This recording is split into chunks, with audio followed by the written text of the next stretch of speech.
My guest on the podcast today is the incredible Rhea Wong. She's an author, she's a podcaster, she's a nonprofit enthusiast, which we're going to talk about. She's an aspiring comedian, although I think from getting to know you just a little bit, I would say you're a comedian. You're pretty funny. You're a dog mom and also arguably the coolest pair of glasses I've ever seen. They look like a Zoom filter, but they're not. So I hope that you send me a picture for the marketing with those glasses so that everybody can see what I'm talking about. They're spectacular. I'm sure you get so many compliments on them. They're just striking. Very Brooklyn, because I know you're in Brooklyn. Yes, they are very Brooklyn. It's like wearing an Instagram filter on my face, but in real life.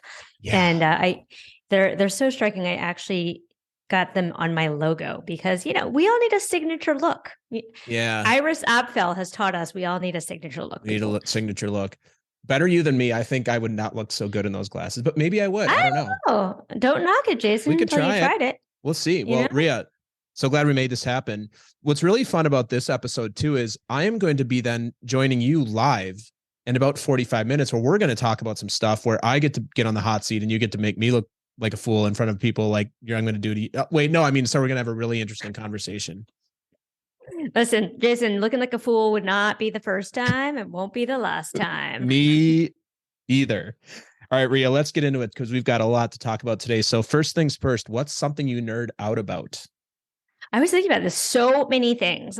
So my job, I started my career as a nonprofit executive director, and I talk about this all the time. My first day, I was 26 years old. My two Google searches on the job was Google search one was, what does an executive director do? Google search two was, how do you fundraise? I'm not even kidding. And so over 12 and a half years, I built this organization to multi-million dollars. And I was like, why did it take me 12 and a half years to figure out how to fundraise? So in my post-executive director life, recovering ED, I teach people how to fundraise. So what I would say is I really geek out about the practice of fundraising. I really believe that there's a skill set in mastering that, but there's an art and a science to it. So I get really nerdy around neuroscience and psychology. And then separately, just for my own fun, I like to collect my bio data. Collect your bio data? Yeah. So like my sleep tracking, my steps, my energy, my exercise.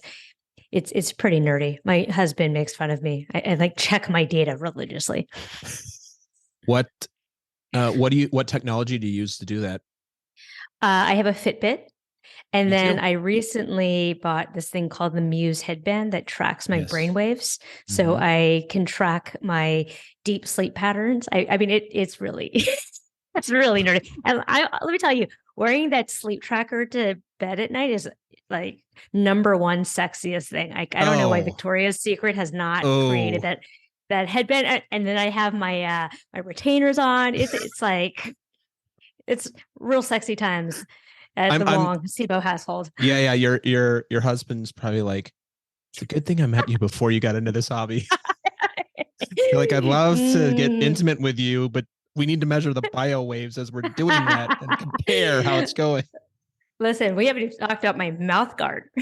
Oh my God, Rhea. Life in the 40s, man. It's real. Oh my God, life in the 40s. I'm telling you. What's something you nerd out about? Or what's something that's inside of your comfort zone besides tracking bio data? So, almost like a robot that like other people are like, that's a heck no for me. Yeah. So two things. Stand-up comedy. That is completely nerve-wracking. I have bombed all over downtown Manhattan and downtown Brooklyn. Most people would rather stick hot needles in their eyes than get up on stage and do a tight five. I also was not thrilled about doing it, but I did it, and it's addictive, man. Like once you do that and you bomb in front of everyone, you can do anything. I am bulletproof now. I'm like, I ask people for money, no problem. At least I'm not doing a stand-up routine. Yeah. But it is addictive. And then talking about money. I mean, I built my career on fundraising. Most people, again, would rather stick hot needles in their eye than ask people for money or talk about money. And I'm like, let's talk about money. I love talking about money. It's my favorite topic ever. Yeah. All right. So you're my go-to person now if I want to maybe entertain people, maybe bomb. And then I don't like talking about money. I'm a good old Midwestern boy, so I don't like talking about money. It's very much a cultural thing. We don't talk about money in Minnesota. At least in my family, we didn't. So if I ever need to have tough conversations with clients, you and I will talk about what that would cost, and maybe I'll book you a gig with them, and I'll say, I got this comedian. She might or might not be funny. I can't guarantee anything, but we'll give her a try. But yeah. But I will definitely ask them for more money. But that's at the end of your thing, be like, and listen, whether you liked my act or not, I'm going to need you all to pay me a fee. Yeah, that's right. Happy to that's talk right. about it.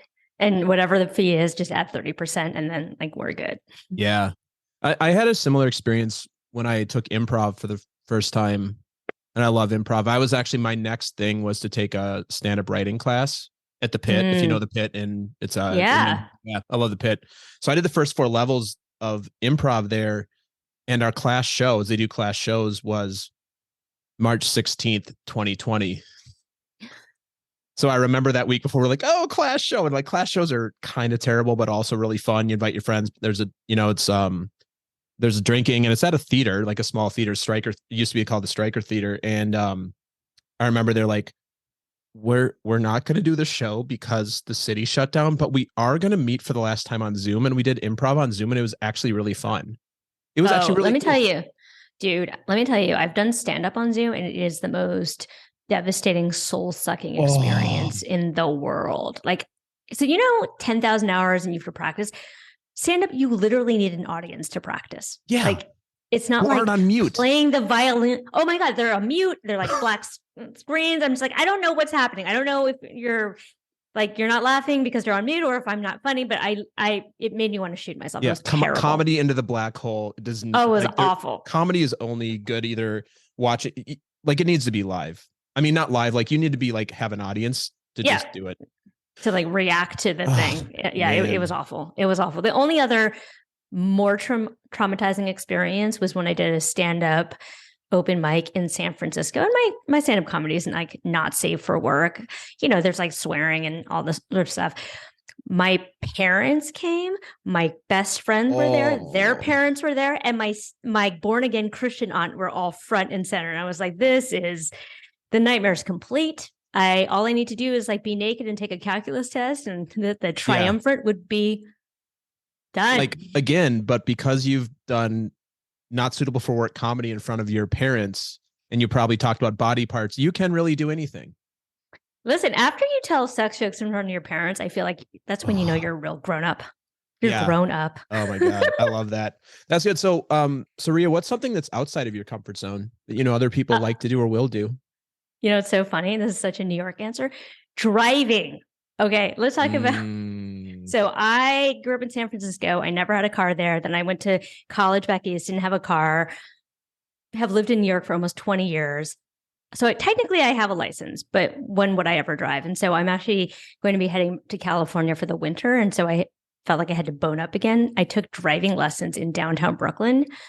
Terrifying. Do you drive in New York? Yeah. It's terrifying. But I was like, look, if I can drive in New York, I can drive anywhere. It's like the worst video game in the world. It's so scary. There are people like jumping out at you. These delivery drivers are like maniacs. They're coming at you the wrong way. The walk and no walk are suggestions, not actual rules. People are like stepping out into the sidewalk with like looking at their phones. I'm like, hello, there's a car coming. What is your problem right now? And then apparently on Ocean Avenue, I've not seen this, but apparently there's some guy who just stands in the middle of the road and moonwalks. And I'm like, what is that about, sir? And then you know what else I didn't know about in New York? There are a lot of people on the road in New York who don't have licenses. Did you know that? Oh God, yeah. And I also understand a lot of them don't have insurance. And if you get hit by one of them, it's painful for you as the law-abiding citizen who has insurance. That's right. That's right. Cool. I've found that most of those people drive Nissans. Just fun fact. If you see a Nissan, just stay away. Is this part of the biometric data? Have you been? You're just a data fanatic. You're like, let's do a statistical analysis of the number. No, that was just like a qualitative study with my driving instructor. He was always like, yeah, it was always like the 20-something men driving Nissans that are the craziest and don't have insurance. I was like, okay, good to know. I have a favor to ask of you. Let me know when you're on the road, so I won't be. Oh, 100%. Yeah. Well, here's the thing. I'm actually quite a conservative driver. But here's the really annoying thing about it. Like, people see me on the road and I feel like I'm reinforcing all sorts of negative stereotypes about Asian female drivers. I mean, I just want like a sign that says, it's not because I'm Asian, it's because I'm a New Yorker. Like, I'm not a good driver because I've lived in New York for the last 20 years. Okay. I'm always looking for new business ideas. I think you have a bumper sticker there that you could either license or just print it. That's your quote. That's your quote. Usually I have like inspirational quotes. And then your quote's going to be, it's not because I'm Asian. It's because I'm a New Yorker. Yeah, that's right. All right. So Rhea, I'll give you 5 minutes and you get to speak to all of us in the world about anything you want, anything at all. What would you talk to us about? And what would you want us to do at the end of that speech? So Jason, I know this is a lot in your wheelhouse. So I'd love to talk to you about this on my podcast in a little while. Yeah. And I've recently re-listened to Bob Marley. And I'm thinking about emancipating yourself from mental slavery. Like, so many of the things that hold us back are just in our own minds. Like, we're scared to make the call. We're scared to make the ask. We're scared to launch the business. We're scared to send the email. Like, it's all this stuff in our own minds that we've created as barriers to what we really want to do. And so the talk would be, how do you shift your mindset? How are you identifying and pushing through those blockages? And then the call to action would be, just do it. First of all, no one's paying as much attention to you as you think they are. Nope. Number two, haters going to hate, players going to play, right? If there are people who are hating on you, like, that's on them. If you ever wanted, the truth is always going to be from T Swift, that at the end of the day, Taylor's always going to speak truth. That's right. That's right. And the third thing is, be willing to blow your own damn mind. Like, I was sitting with a friend of mine yesterday, totally brilliant, totally accomplished. And she wants to launch her own business. And she was giving me all these like crazy reasons. Like, well, I don't know how to find the accountant to do my taxes for my LLC. And I was like, this is just a complete bullshit reason. Like, what are we even talking about? You can figure this out. But we like create all of these, narratives in our minds about why we can't do the thing because we're scared to do the thing. So the 5-minute rant would be, emancipate yourself from mental slavery. Just do it. Figure it out on the way. I think I'm going to change this question. I've been asking this question for 3 years. It's going to be, you have 5 minutes to rant. What would you rant about and what would be your call to action? No, I love that, Rhea. I also love that you brought up Bob Marley. And, before we go to the commercial break, Mel Robbins is? No, who's Mel Robbins? She's a very popular motivational female speaker. She's great. She did a TED Talk, and what she most got famous for is for the 5-second rule, and not the food 5-second rule, but her 5-second rule. It's best-selling book, and it's so easy. And for anybody listening, like a personal brand, it doesn't have to be complex. Her 5-second rule is this: oh yeah, you run across something you don't want to do, count to 5 and do it anyway. And then she wrote a book about it, and she sold a lot of those books. And now she's brilliant, and she's done very well for herself. And she's a great speaker, and she's got good content. But this is not a new concept. But how many of us actually do that? Yeah, not many. And I know we're gonna definitely talk more about this after the break. So we're gonna do that. We're gonna go to the break, and we'll be right back after this. The Talking to Cool People podcast is brought to you by Jason Frizzell Coaching. Jason works with amazing people who are looking to find and develop their passion and purpose and create their journey to wherever it is they want to go. Check us out at jasonfrizzell.com, Facebook, or on Instagram. Jason loves hearing from anyone who thinks it would be cool to connect, to be coached, or to be a guest on our show. Email him at podcast@jasonfrizzell.com or DM him on Facebook and Instagram. And now, back to some more amazing conversation on Talking to Cool People. Rhea, we're back. Welcome back, Jason. I missed you. Back, hon. It's been a while. It's been a whole commercial break. I know. How have you been? Everything okay? I've been good. How's the comedy life been? I just did a quick set on commercial break. It was great. It's great. It was good. It was actually funny is what I'm hearing. I was hilarious. People were It was- dying laughing. It was on Zoom Hilarious. and everybody came off mute and roared. their approval. Oh, that'd be so good. Oh, That wouldn't would it? be better than winning the lottery. But no, that did not happen. Yeah. Well, at least you're here. I'll laugh at your jokes. So, Thanks. Rhea, what else do you want us to know about you? Oh my gosh. It's so funny. I'm like, it's the question of like, what do you want people to know? I mean, I love travel. I love dogs. I love sleep. I love reading. And like you, I've been on this entrepreneurial journey for the last 4 years, and it's been a trip, man. So Yeah. I guess what I would say is I'm also completely unemployable. Like I don't ever see a world where I would be in house ever again. I'm just too ornery, but like I'm a free bird, man. I cannot be caged again. Uncaged. Well, the good news is, as a dog mom, your dog would support that as well. Oh, well, yeah. My dog passed away in May. I have a new dog now, which sounds bad. I'm like replaced it. But anyway, yes, I have a new dog. You don't replace a dog. They're a new member of the family after the other one. We lost a dog a couple of years ago and we got a new one. It's just a different chapter of your life. Let's do a I know. That's good because I definitely kind of feel like that weird person who like dates the next person who looks exactly like my ex. And I'm like, is this weird? This might be weird. Anyway, the point is, before my dog passed, the pandemic was his best life. Like we were there 24/7. He was like, oh, good. You're here all the time. I'm going to need you to feed me again. Yeah. No, dogs were definitely a beneficiary of the pandemic. And it's sad when I read the things about people when they have to go back in the office, they actually get rid of their dogs. Like we're a huge animal family, dogs specifically. I can't imagine getting rid of a dog. They become like part of our family. I know. It's well, so the dog that we have now is actually adopted. She's 10 years old and she came to us from a family who was leaving the country and either couldn't or wouldn't take her. And I'm like, she's the sweetest dog in the world. I'm like, how would you not take this dog? Like if someone told me that I couldn't take my dog to move to another country, the answer would be, well, I guess I'm not moving. Like, yeah, right. That's it. That's the answer. Your family. That's your family. It's crazy. Anyway. Next time we have you back on the podcast, we'll have to have your dog join you. Stella, the Wonder Dog. Yeah, she's incredible. That's great. Stella, the Wonder Dog. She's not very talkative though, so I don't know. Yeah, we'll have to see. We get a rise out of her. See what kind of joke she has for us. Yeah, she's pretty mellow. She's not very good on the interview. Well, neither some of my guests, so that's not true. Actually, all my guests are good. Most of them are. No, they're all good. No, I'm kidding. They're actually all good. I wouldn't interview them if I didn't think they would be good. So, Rhea,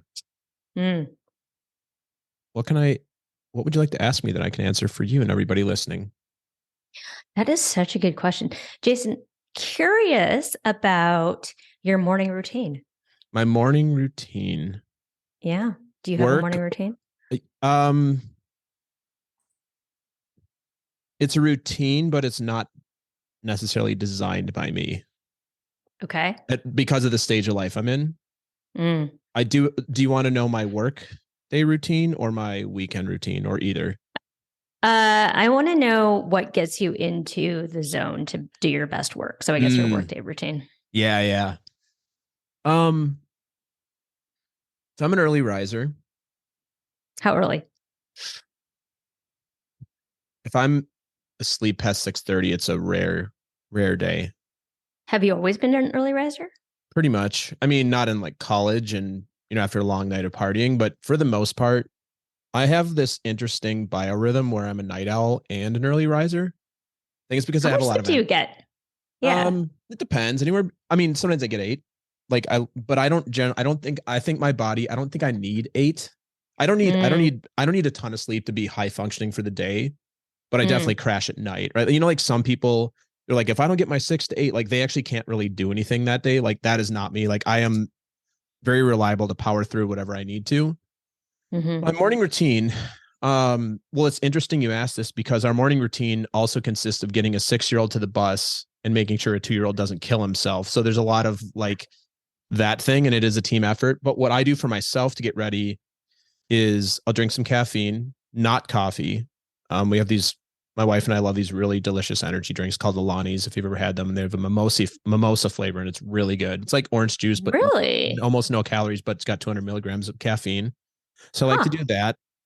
Depending on what I'm doing, if I am podcasting, doing training or some sort of group work, I'll generally do some vocal warm-ups of some type. I don't know if you do any of that work as a comedian, but like if I'm going to be talking, Yeah.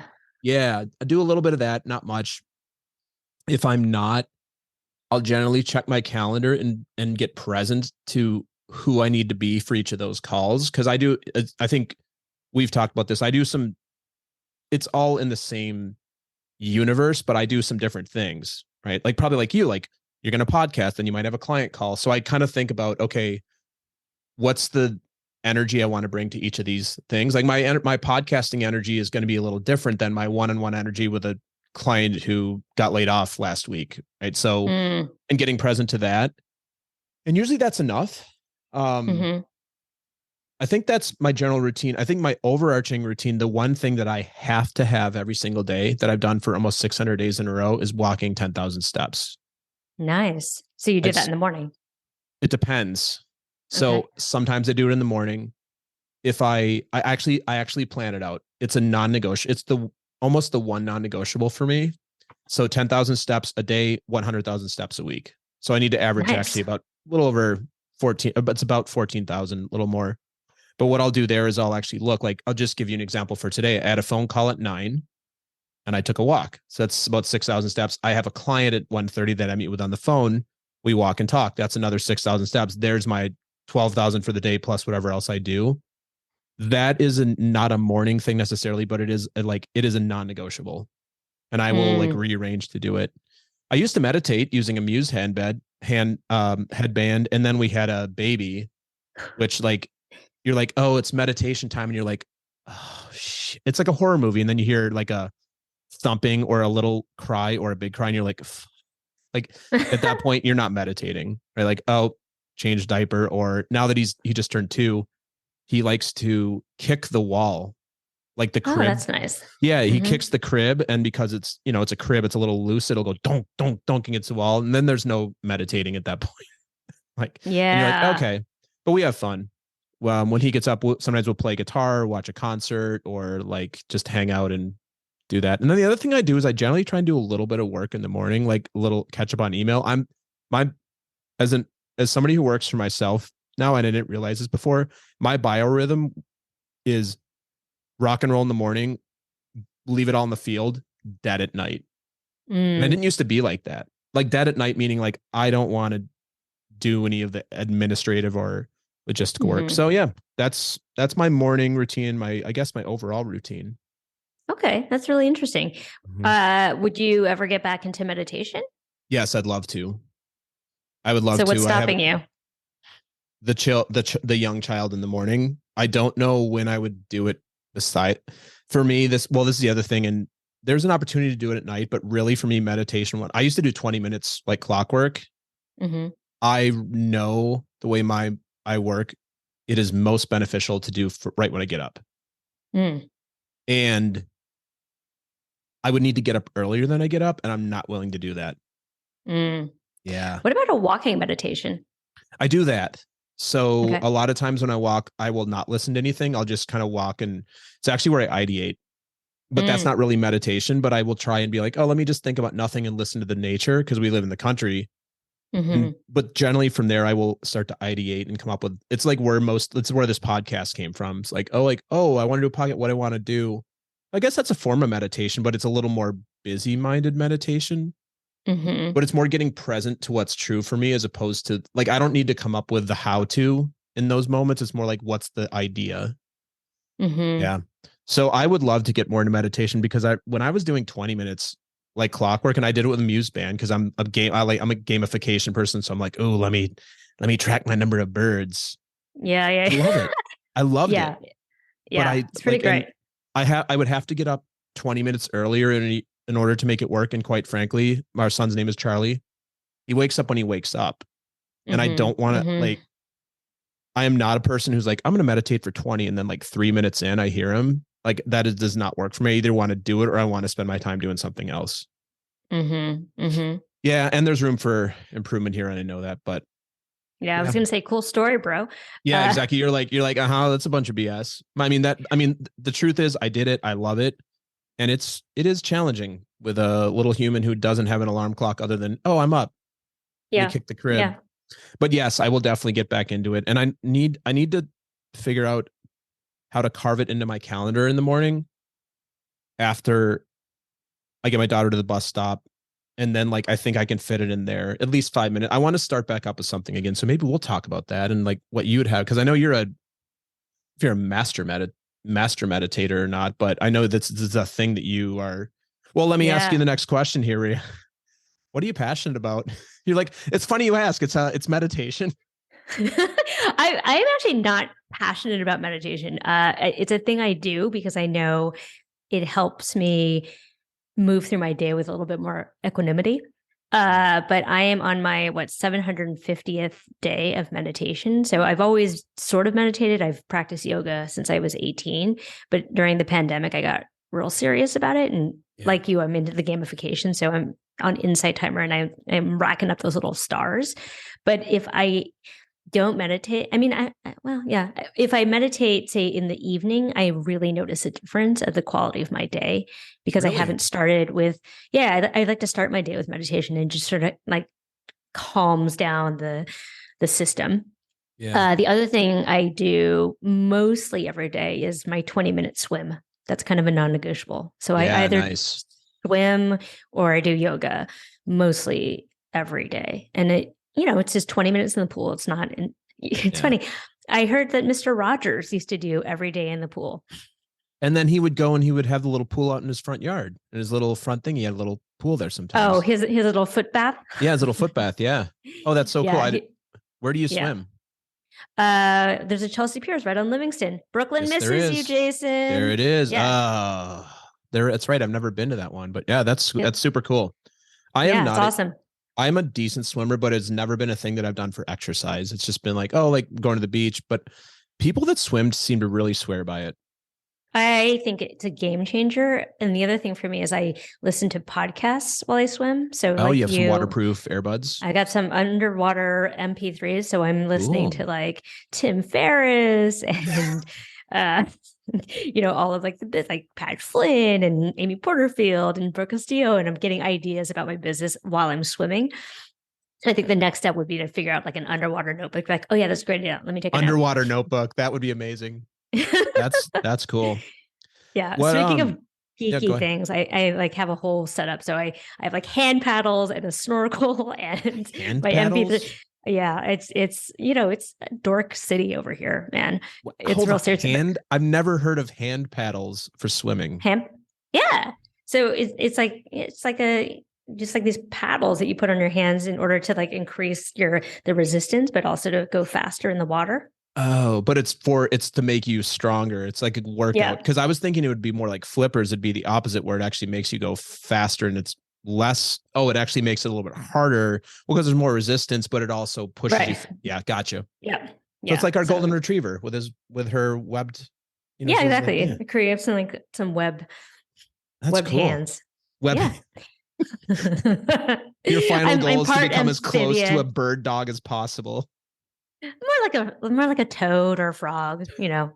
I'm just gonna like regress, de-evolve. You're gonna de-evolve a reverse evolution. Yeah. Well, Rhea, what's the thing that you are most proud of? So it was really, really, really hard to do, but building my nonprofit was probably the best job I've ever had because hundreds of kids went to college that might not otherwise have. Wow. And I've had kids go off to Yale and Harvard and Princeton and all sorts of really, really wonderful four-year colleges. And I feel like at the end of the day, we all want our lives to have meant something. And if that's my legacy, if I've sent a bunch of kids to college, like that's great. I'm even getting emo about it because it's like, I don't know if I'm ever going to do anything as great as that in my life. No. And talk about the law of like, you will never know the full impact of that. So that's 100 kids who go, hopefully they graduate. Hopefully they go out and be productive members of society and do great things in their career, and they have families, and they like that is you will never know. That is so cool. But I kind of do know, because like now they're old enough that they've graduated from college. Some of them are having kids. Actually, one of my students helped me write my book. She graduated from SUNY Binghamton. I've had other kids. It's funny. I was on Venmo the other day, and I saw one of my kids on Venmoing another one of the kids for grocery money, because I guess they're roommates. And I was like, oh, that's so cute. They're in college together. And I checked, and they both graduated from the University of Virginia. And I was like, oh my God, I'm so old, because in my mind, they're still middle school kids. I have kids now who I saw one of them at this fancy gala I attended, because he's working for a real estate developer and making a huge amount of money. And I'm like, Sebastian, this is great. He went to Middlebury College. I mean, they're doing such incredible things, and I'm so proud. I'm picturing you be like, Sebastian, it's so good to see you.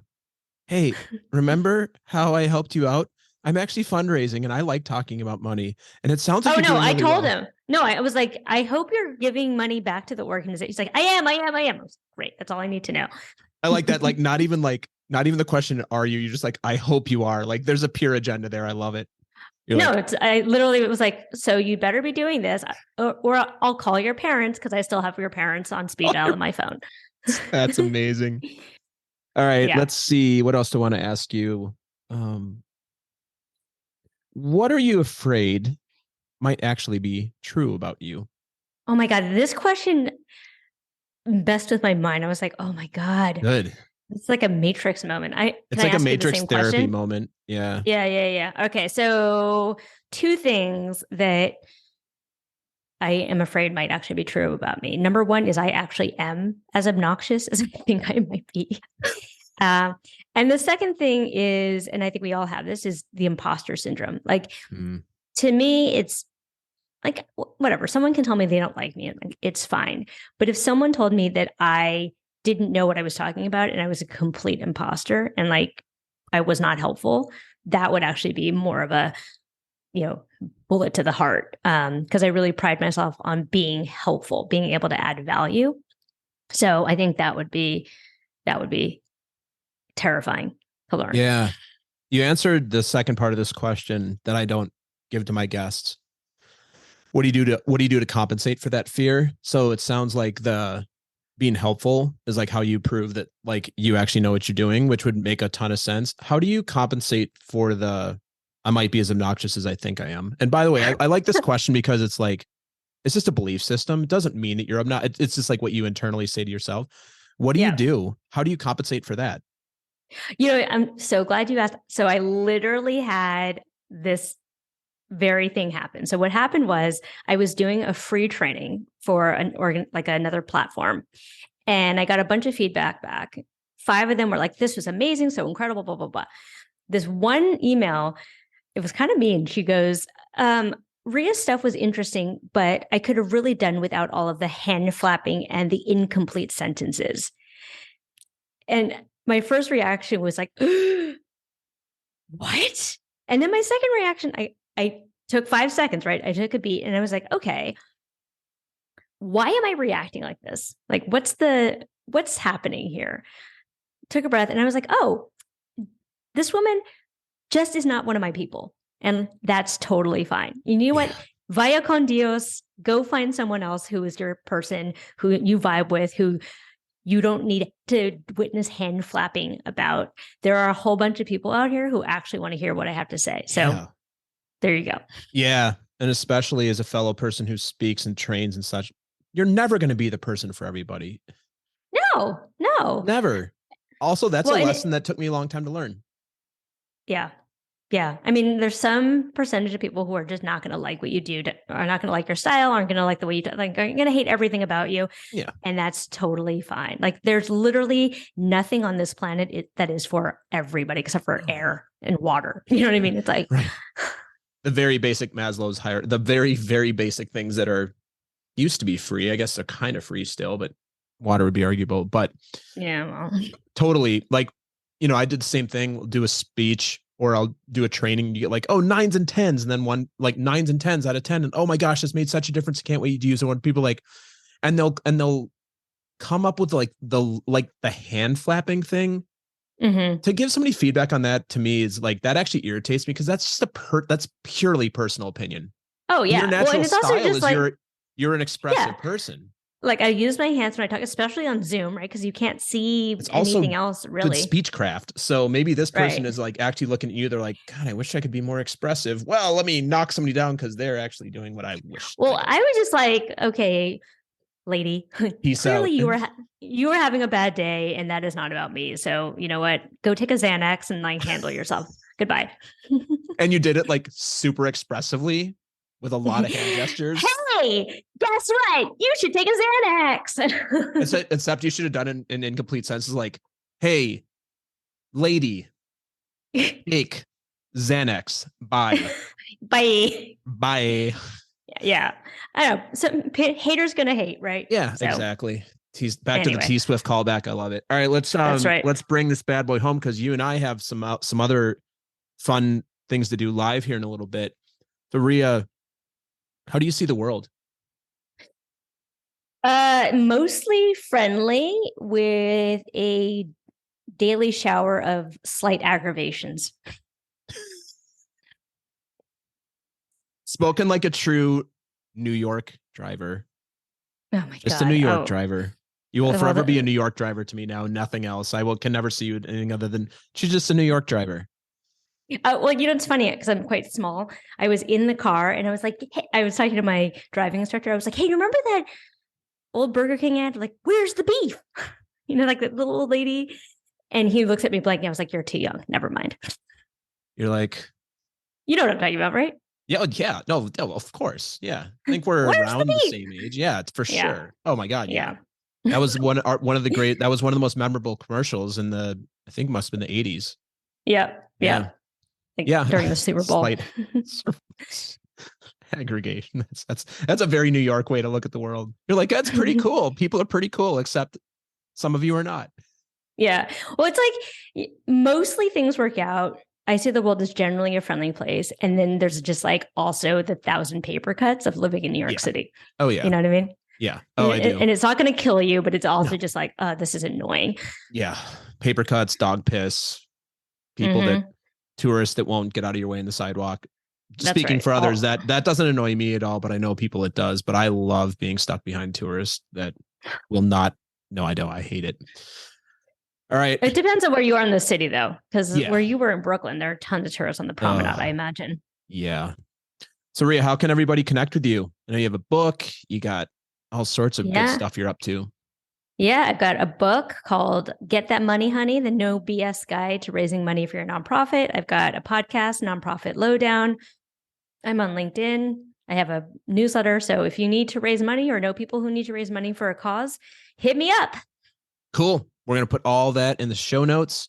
Finally, Rhea, leave us with some patented words of wisdom. Okay. I have 2. Is that all right? No, only 1. Yes. 2 is fine. All right. Please, 2. Thing 1 posted. Nobody else knows what they're doing either. Oh, such a great universal truth. Post-it note number 2. It's better to ask forgiveness than permission. I think you're my sister from another mister. That is what I learned and what I live by. I'm like, and I want to leave with this. I wonder, do you ever have the context where you're like, cool rule? It sounds like more of a suggestion. Yeah. Yeah. I think it's a suggestion, a recommendation, a preference, not actually a rule. A preference. Yeah. And then sometimes it actually is a rule and then you get yourself in hot water, but that's for a different conversation. All right, Rhea, so good to have you. Glad we made this happen. Can't wait for everybody to hear your brilliance. Please make sure your picture has the pink glasses because I don't know any other way, Jason. I don't know any other way. That's it. I mean, it's still part of your brand. All right, Rhea, we will catch you back here on the podcast again soon. Okay, sounds good. Thanks so much for having me. Yep. Thanks. Bye. Thanks for listening to another episode of Talking to Cool People with Jason Frizzell. If you enjoyed today's episode, please tell your friends. Follow us on Instagram and Facebook, and give us a shout out, or take a moment to leave a review on iTunes. If something from today's episode piqued your interest and you'd like to connect, email us at podcast@jasonfrizzell.com. We love hearing from our listeners because you're cool people too.